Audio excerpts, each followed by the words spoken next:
who watches this? So it goes on our YouTube channel and also on GQ.com. It's got pretty big viewership. I feel like your episode is gonna be a particularly special episode. Millions of viewers. And make up 40 minutes worth of to say. Pulp Fiction, Jules Winnfield.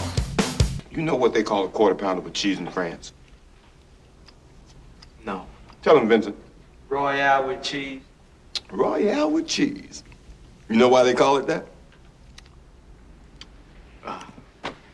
Because of the metric system? Check out the big brain on bread. I'd auditioned for Reservoir Dogs and didn't get it because I auditioned with Quentin and Lawrence Bender and they were horrible. So I saw him at Sundance at the first screening of Reservoir Dogs. And he said, "Oh, how'd you like the guy who got your part?" So he remembered me. I was like, "You remember me?" "Yes, yes, yes." He said, "I'm writing something. I'll send it. You'll get it." I did get the script like 2 weeks later, and it came in a little brown bag with some gangsters on the front of it and said, "If you show this to anybody, we'll find you and kill you." So, and I read it. I was like, fuck, really? Yeah, I couldn't believe it. So I just flipped it over and read it again immediately. Okay, if they shoot this movie and let it be what it is right here on the page, it's gonna be awesome. But we didn't shoot exactly what was on the page, but we still got through it. For he is truly his brother's keeper and the finder of lost children. And I will strike down upon thee with great vengeance and furious anger those who attempt to poison and destroy my brothers. And you will know my name is the Lord when I lay my vengeance upon thee. If I want to change something, I'll write it, show it to him, and he'll either okay it or say no. I've been allowed to change things, but I don't do it in front of other people. In Pulp Fiction, in the original script, in the diner, when Tim first comes over and he asks about the briefcase, he opens it up, and when he opens it, I shoot Honey Bunny off the bar, and then I shoot his ass and kill him. They do a cut, and I open my eyes, and it's what I would have done before I got that vision in the house of like, don't kill anybody, he's still standing there. So that's not there. In the original script, John shot the kid in the back seat in the throat, so he's choking on the bullet while we're having this argument. And then he finally blows his head off in the back seat. It's all because, you know, he was pissed because he didn't tell us about the kid in the bathroom. People come of age and their parents let them watch it for the first time. And it's still like, oh, it's the coolest shit they've ever seen in their lives. So I'm good with that. I mean, there are people who do their whole careers and nobody remembers anything. A lot of things I say in movies, people still say to me, so I don't know if it's me, I don't know if it's the writing. My favorite line from Pulp Fiction is... What country you from? What? What ain't no country I ever heard of? They speak English and what? I like that little segment. Star Wars, Mace Windu.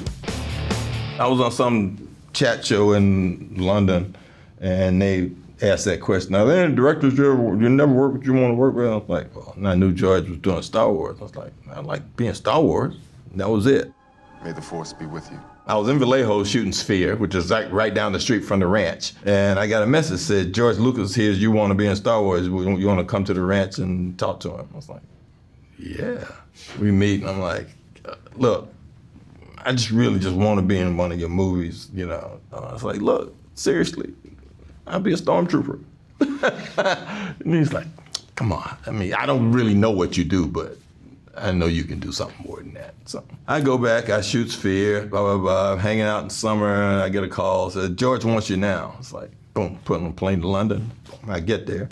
The girl takes me upstairs in this room. She said, this will be your dressing room. Well, I'll be right back. And I'm looking around. It's like, so there's like some boots, and there's like, you know, a robe. And I'm like, I wonder whose dressing room this is. Yeah. And then they come in and they give me some sides, give me like 4 pages. So it's like Mace Windu, Yoda. I must be this Mace Windu dude because there's nobody else talking but him and Yoda. So, okay, awesome. So he's a friend of Yoda's. Who was that? Then they come in and they start putting the shit on me. They say, put on the boots, put on. I'm like, I'm a Jedi? And they're like, yeah. Then I go downstairs and dude comes over with a Halliburton and it's like opens it, it's like pew, lightsaber handles, like It's like, oh shit. It's like, ah. And they say, pick one. Pick that one. Okay, got enough. And they hooked them on my belt. And I'm like, shit, fucking Jedi. And at the time, Yoda was still a puppet. So they put me in another room, and I'm in there with Frank and all his people while they figure out how Yoda's body's gonna move while I'm having this conversation with him. And I'm just like, what the hell? What is this? This is crazy. I never pulled my lightsaber out the whole first episode. I'm sitting in chairs and pontificating and doing shit. George liked me. He was like, wow, you perfect. You come to work, ready to go, you hit your marks. And we became really great friends, you know, after that. That's the beginning of me and Star Wars. You know, I do that scene and then I say to myself, okay, I gotta make sure I don't do anything to piss him off because I don't want him to kill me.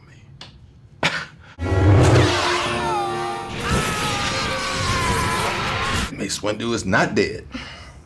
Come on. Yeah, that's what I keep telling him. I said, you know, there's a long history of people in the Star Wars world with one hand, one arm, you know, and they're still, you know, around here kicking ass. And Jedis can fall from great heights without dying. Come on. It's like, I've been fortunate. I've done these big old movies that, you know, people go see, like, you know, Jurassic Park. Even though I got killed in Jurassic Park, well, they say I got killed. Hold on to your butts. I still got this thing in my head where, you know, dude's got one arm, he's around here riding around on velociraptors. He's made peace with them and figured out how to use them to his advantage or whatever. But I was supposed to go to Hawaii and shoot, but then the sets got destroyed. So they just threw my arm on the wall or on the floor or wherever the fuck, and it was like, I didn't get to make that trip. I was like, shit. But I still say, I don't know if he's dead because you didn't see him kill him. You just found a body part. Oh, Mr. Arnold. Django Unchained, Steven. So I did the mountaintop right before I did Django. So I went from playing Martin Luther King to Steven. The most beloved black man on the planet to the most despicable Negro in cinematic history. That's who the hell you calling Snowball, horse boy? I'll snatch your black ass off that nag down here in the mud so fast make your head Steven. Quentin likes rehearsal. So it's kind of cool. So I enjoy it too, because it's like doing theater. When we first started rehearsing this stuff, you know, with me and Leo and Christoph, you know, and Jamie in that room at the dining table, you know, we were just trying stuff and doing stuff. So that whole thing of me kind of mimicking Leo was just like a lark. You know, I was just bullshitting one day. I said, let me try this. So he'll say something. He goes, that's right. That's right. Do that. That nigga. Yeah. And Jamie was falling on the floor laughing. He didn't know what to do. And Quentin was like, what is that? What? Now that you've done it, I gotta keep it. It was like, good. I was there from the beginning. Like I told you, when I read it, when I finished reading it, and I said, you know, that's what you want me to be? It's on the page, but you haven't seen him. You've just written him. You haven't seen him. So are you ready for what this is going to be? And he's like, whatever you bring, you know, bring it. So I brought it. I believe if you don't give up in the next 10 seconds, we gonna blow this bitch's brains out. Believe that. Shit happened in Django's, like the dining room scene was over and we're downstairs and they're trying to sign a contract and Christoph shoots Leo and then gets shot. Ah, Calvin! All of a sudden, you know, out of nowhere, Quentin's like, we need another gunfight. Because that gunfight was not there. When Leo dies in my arms or whatever, somebody didn't grab Django. Then Quentin decided there was gonna be a gunfight. So we were off the next 2 weeks while they tore that fucking house up. That big ass gunfight that's not in the script. You know, sometimes it's like in the heat of the moment, you know, something happens. It was great too because I would say 30% of the audience didn't realize it was me till we got in the house. Because there were other things happening too. It's like there's a scene, Jamie and I had a scene in the house when I took Christoph to his room when they first get there. When I take him in the room and I tell him, you do what you want to do in this room because we're going to burn everything up and throw it away anyway. And he slaps me. He slaps me down. Threatens to like strip me naked and whip me all over the plantation. Calvin ain't going to let you do that. That's the setup between me and him that they didn't use in the movie. So by the time we get to the point where he's hanging upside down in that barn, I have a whole speech that's kind of not there where I tell him, you know, I've been on this plantation for X number of years and seen this, that, and the other done to all these slaves around here. And so, ain't nobody ever put their hands on me. to you. And then I started using that hot poker to burn parts of his body. Quentin's like, I don't want nobody to kill you. I mean, you're evil enough. You do something, you keep that shit in the movie, people are gonna hate you, something will happen, and I'll be responsible. I was like, come on, man. You backing out of your own shit. This is your shit, and you don't want to do it. I'm willing. I'm here doing it. It's the story. Let's get it. I always thought he was gonna put a director's cut out and keep it, because we did shoot it. Snakes on a Plane, Neville, Flynn.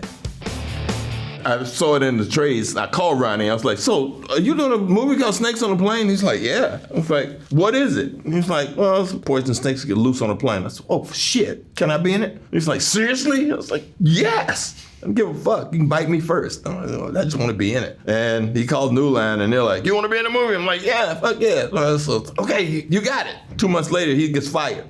So I'm like, fuck. You still want to do the movie? I said, yeah. Are the snakes still on the plane? We still doing it? Yeah, sure, I'll do it. Weapons, we have to have weapons. Where's the silverware? Well, we don't have any silverware. All we have is this. Sporks. The movie went smoothly. It was fine. It was just that when we got there, it was like terror on flight 272 or some shit. And I'm like, what is this? Well, we don't want to give it away. I'm like, this is the fucking point. What's wrong with you people? It's snakes on a plane. If it's not snakes on a plane, I'm not shooting an inch of this fucking movie. I'll go home right now. And it was like, next day we had new seats with snakes on the plane. They were trying to make a PG-13 movie, and you can only have, like one fuck or some shit like that in it. And I told them, I'm like, look, I gotta say motherfucker in this movie. It's fucking motherfucking snakes all over this plane. And they're like, Sam, we trying to, come on. No, okay, fine, we wrap. They test the movie, and then all of a sudden it's like, we gotta do a reshoot. Cost them a bunch of money to get that motherfucker.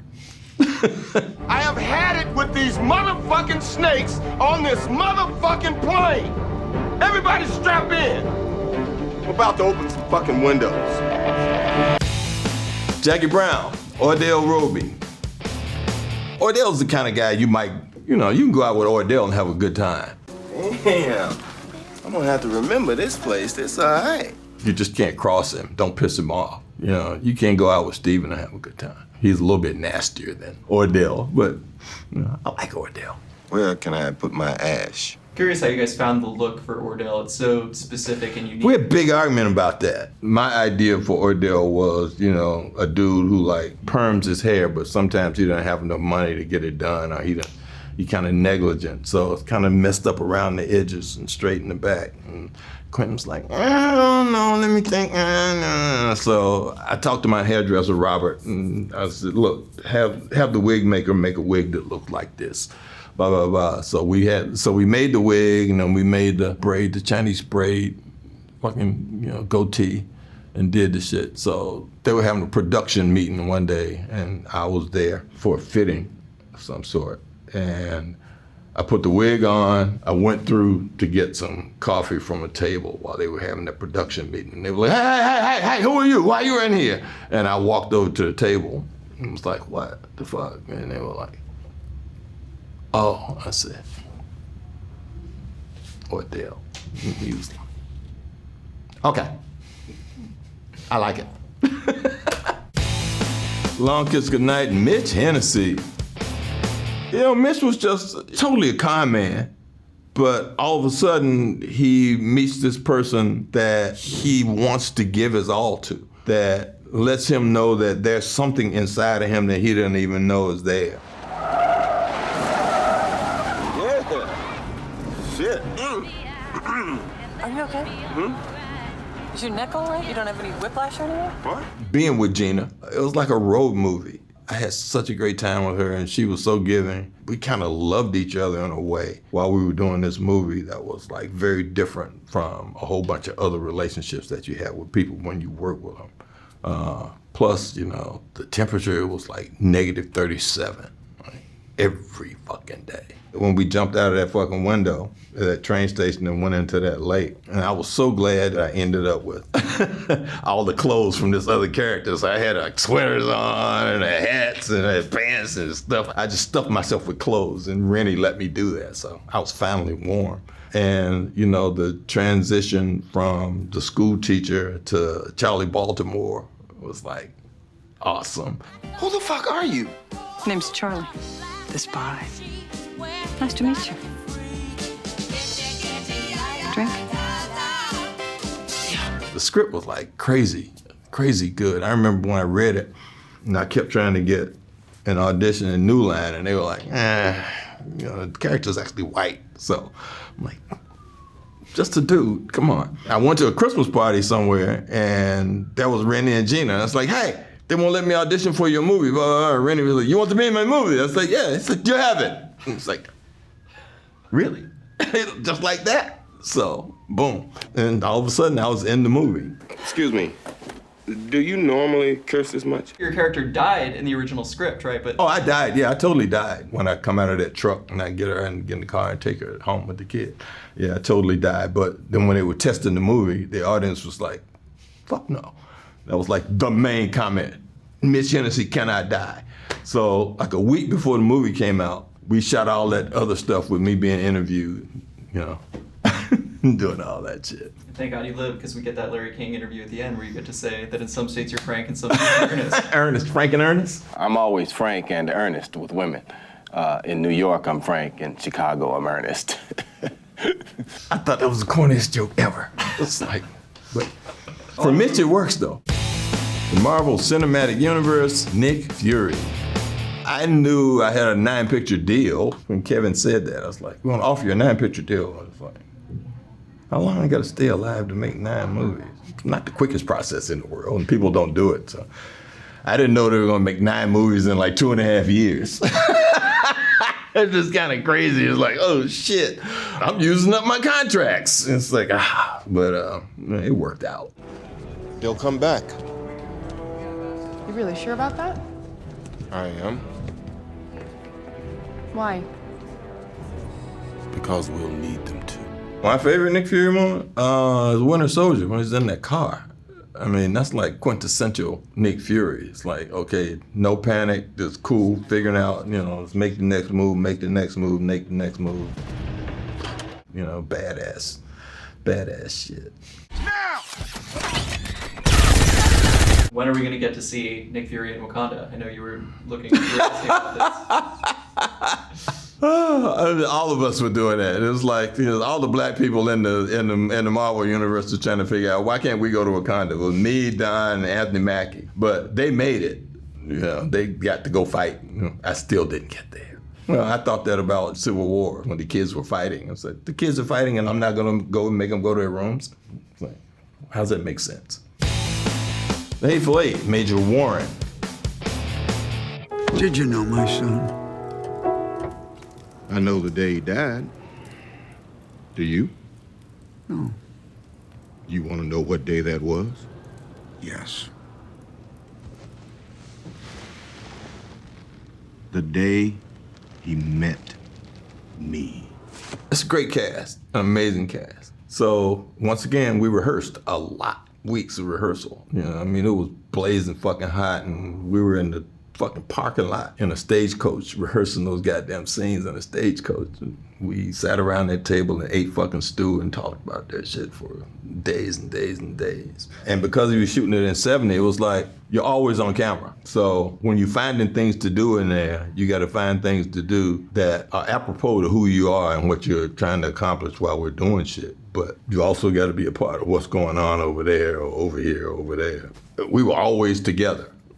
And, you know, when we had breaks, and the relationships just became so entwined and wonderful. I mean, I just got a text from the hater chain a couple days ago, because the hater chain still goes on. You know, we still text. Where are you? Where's everybody? Well, Walt's here and Kurt's there, and JJ Lay is here, and so we're still in touch with each other that way. Tim and I have a really great relationship because I was in the first, I guess, American movie Tim did. We've been close since then. So it's a really close-knit group of people. It's artistic respect, and we all found, you know, that our love for what we do and how we do it and how we approach it takes us to another place, even with Damien. I am calling you a liar, Senor Bob.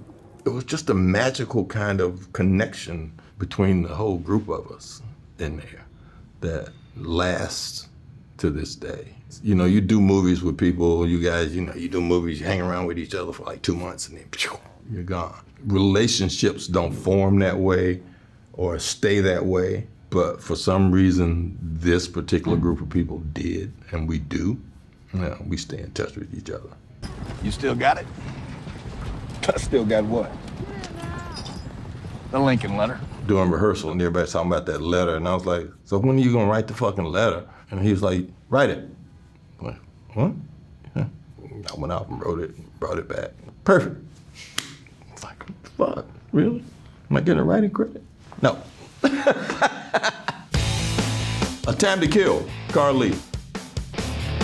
Drawn to that particular role because I read the book and liked it a whole lot. I had a daughter at the time. It was a very poignant moment to say, okay, I'm doing something that represents what I would probably do if somebody did this to my daughter. So I went into it with that intention. Carl Lee has to kill these guys because he has to let his daughter know that they're no longer around, so the world is safe for her. When the movie came out, was when I realized that, okay, editing is a very interesting process. That now it looks like I killed these dudes and I started plotting a way to get away with it, which was never the intention. So things changed. That's when I learned to say to directors when they go, well, why don't we try it this way? I said, nope, I don't get to go to the editing room and you do. So we're gonna do the thing that you like first and not the thing that I like. So who knows what that's gonna be. The first thing I did in that movie, I go to the office and I tell the story of what happened to my daughter. It happens to be the same speech that gets told to the jury at the end of the movie. I called for you over and over, but you didn't ever come. First time I saw it, it wasn't there. They say to me, well, you know, you can't have you tell a story and then have the story told again at the end, so. You got a daughter, Jake. What would you do? Because I remember the day I did it in the room, fucking crew was crying, and director was crying, everybody is like, yeah, I killed it. And then I get there and it's gone. Another one of those things that, you know, when you figure out that that prize or the thing that they dangle at you is not why you do something. Or when you're in it, when you finish it, you can look at it and say to yourself, I think they're gonna recognize me for that, you know. Piano lesson, Doaker. You know, my relationship with this play is, you know, an interesting one. I was the original Boy Willie, but I was only the original Boy Willie because Charles Dutton, who was supposed to be Boy Willie, was doing Crocodile Dundee 2 or some shit. I did it at Yale, and then they went on the road and they came back and I was the understudy on Broadway. It was pretty much the catalyst for my heart addiction when I was really just, you know, out of my fucking mind because I wanted to do it and it was on Broadway and I'm listening to Charles do it and it's not the way I did it, so it was different. So I totally thought I was the best Boy Willie that's ever been done, and I'm listening to somebody else do it, and then, you know, he wins a Tony for doing it, and I'm like, so I'm like smoking more and more and more cocaine, making myself crazy until my wife found me passed out on the floor, and she calls one of my best friend from high school who got me into a drug facility because he was a counselor in upstate New York. So it was the catalyst for me getting clean and becoming whatever it is I am now, because the first thing I did after rehab was jungle fever. 2 weeks out of rehab. I was still detoxing when I did Gator. So Gator didn't really need makeup. I was just me. That particular role, Whoopi Goldberg was on the jury at Cannes. She convinced them to create a Best Supporting Actor award at the Cannes Film Festival. Only one, still the only one. So I got that, which kind of opened the door. Well, hurry up, come on, hurry up, hurry up. All those kids and Denzel and Paulette are really close to us. You know, we've known them forever, you know, and I talk to Malcolm and I give him sneakers that I don't wear, you know, because he likes them. So I've known him, John David, great kid, Olivia, all of them, you know, they're like family. So doing this with him was great because his vision is very different than what Latanya's was when we did the play. So it's an experience for me to, open myself to another experience of doing this play in a whole nother way than it's been done. He's such a gentle and sensitive soul in a way that he perceives the world, a world without, sharp edges. He's just this nice guy. He don't believe in all this craziness that goes on around him, or he doesn't lay in it.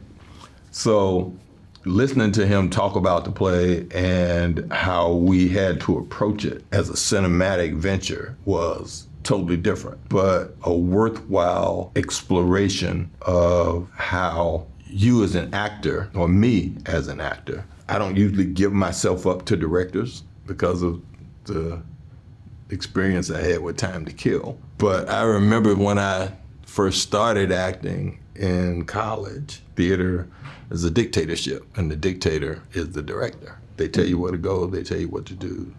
They tell you how to think sometimes. You have to bring certain things with you that they mold or tell you to throw away and tell you to keep these particular things. And I had to go back to that to kind of do Doaker in a different way than I had ever seen him done when I was Boy Willie watching Carl play him, to when I did it on Broadway and had to react to Boy Willie in a specific way, to cinematically watch what I had to do as Doaker in this film because of the way Malcolm was molding the characters around me. We had a different Bernice, we had another Danielle Detweiler. It's like a beast of an actress that brought another kind of energy that I'd never seen before as Bernice, that Malcolm had to figure out how to harness and blend with all these other characters, because there were like 4 of us that had already done the play, so we had we had to blend in another kind of way. But she broke us, and we had to re-blend in another kind of way because of Malcolm and because of her and because of Corey, who came in to be the preacher. So it was a different experience, and I'm glad I had it, and I'm glad I had it with him. It was hard some days, me sitting at home thinking about what we were doing and how we were going, because I trusted the other way so much that coming in and having to trust Malcolm in that way was me giving up something that I don't normally give up. But I'm glad I did. Fight night, Frank Moten. Gentlemen, I trust y'all had a smooth flight. I just want to welcome y'all to Atlanta. Say, Mr. Cadillac, Mr. Lamar, of course, Mr. Moten. Listen, whatever you gentlemen need while you're here in Atlanta, I'm your man. Who are you? I was in Atlanta. I was going to college. I was at Morehouse College, and I'd been in Atlanta since like '66. So '70, when the robbery happened, yeah, I was there. And I knew the fight was happening. I couldn't afford to go, so I didn't go to the fight. But I had friends who were like in the world and doing shit in the streets, so they were at that party, got robbed, stripped of their clothes and everything. And party actually happened like a block and a half from where my wife grew up.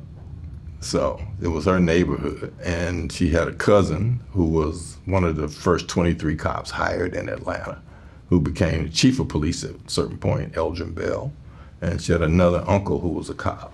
So we were kind of getting word on what was going on around there. There's a lot of mythology around it. Once so-and-so was there and they got robbed, and somebody took so-and-so's fur coat, and da-da-da, and how much money did they get, and then people start popping up dead, or anybody who popped up dead in the first 2 weeks after that robbery was like, well, they were part of that robbery. So, so street stuff happened, so there was a lot of mythology about it going around. So it was a big deal. Detective Hudson. That's my name, son. Don's the only one I'd ever actually worked with before, and I love doing stuff with Don. He's a great scene partner and a very smart actor. And I've known Terrence since he was a kid. Look forward to working with him. Turned out to be everything I thought it would be. He was great, receptive, open, a very good scene partner also. Taraji I had known, she was always saying, we got to do something together. You're gonna put me in a movie. And I was like, I don't put people in movies. I just work, So it was great to work with her. She comes with an honesty that's, genuine and real. Kevin and I were supposed to do something years and years ago. I always tell this story about him. He cost me a bunch of money because we didn't do that movie. So I told him he owes it to me. Because he called me and said, I'm working on my brand, and I got an opportunity to do a movie with an international star. And I was like, what the fuck you think he was calling? I said, yeah, all right, man, go ahead. Boom. boom, and he goes off and does this movie, and he does become this little, this international kind of brand. Still is. He's a hardworking kid. Working with Kevin was great. I watched him do all this comedic stuff, and now he wanted to kind of change the trajectory of how people perceive him as an actor. So he's stretching out with some pretty heavyweight people around. So only thing I told Kevin before we started to work together was, every time you see me, you got to think I'm going to kill you. And he pretty much pulls that off.